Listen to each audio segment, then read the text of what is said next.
Hi guys, is a $10 product comparable to a $55 product?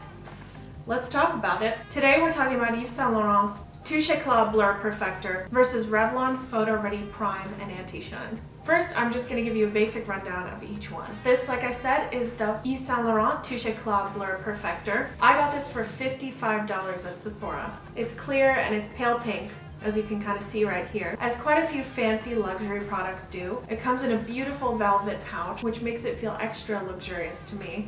And it comes with its own little sponge. The actual container is totally gorgeous, and admittedly, that was the only reason I bought this in the first place. It really causes a mattifying effect when you apply it. You can use it under your makeup or over your makeup as a shine reducer. It also transforms from a balm to a powder. When you actually use it, it's very light and really undetectable, other than the fact that it just gets rid of your shininess. Now, if I had to put its actual mattifying capabilities on a scale of 1 to 10, I would probably give it a 7. It leaves a more natural finish instead of a high matte finish, but if you're just looking to touch up and you want that really nice, subtly matte appearance, does a great job. It's also supposed to minimize the appearance of flaws, and if we're talking about that, the biggest positive it has in diminishing flaws is for pores. It really does smooth out pores and diminish the appearance of their size. Now let's go for a quick rundown on the Revlon Photo Ready Prime and Anti-Shine. It's in a long compact, and when you open it, the product is at the top,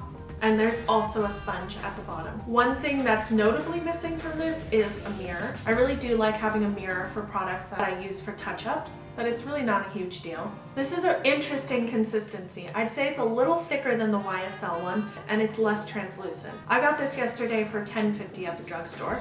It claims to help erase the appearance of pores. It's supposed to leave you with a very matte, shine-free look, and it can be worn alone or as a makeup primer. But personally, call me crazy, I like to put stuff like this over my makeup throughout the day. Okay, so I really do think these are quite similar products. There are, however, a few things I've noticed that differ. This leaves a more natural finish. You could build on this all day and it would never look like you had more on. There's no layering and there's no added thickness, or you know that feeling of just stuff on your face? I don't know how else to talk about that feeling, but makeup wearers know exactly what I mean. This 100% in my experience does not feel like you're adding layers to your makeup. On the other hand, this is a bit thicker and chalkier. It leaves a less natural appearance, and I feel that if you did put multiple layers on this, things could go downhill very quickly. When I test drive these things, I like to use them in different ways. I've noticed that this lasts a really long time, like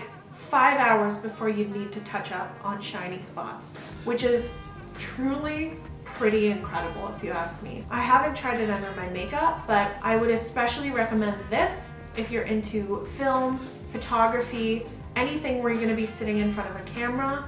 I really do recommend this. Photo Ready is exactly what I would call it. And ultimately, that's what I'm going to be using it for.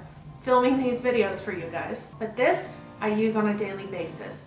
I love the fact that it looks like actual skin, just slightly more mattified and slightly more perfected. It's really not often that I would tell you guys that something's worth spending $55 when there's a $10 drugstore product, but I really think this one depends on what you need and want it for.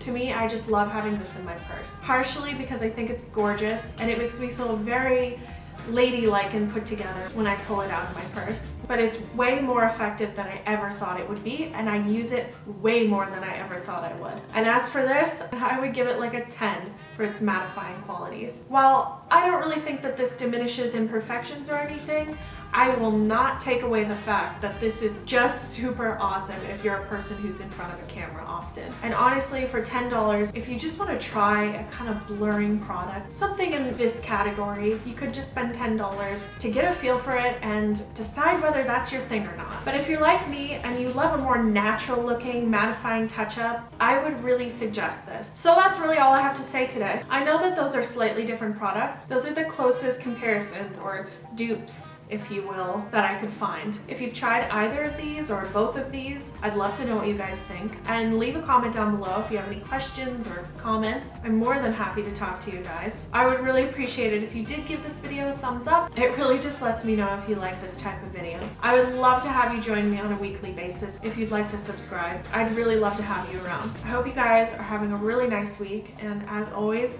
I really appreciate you being here with me. I'll see you next time.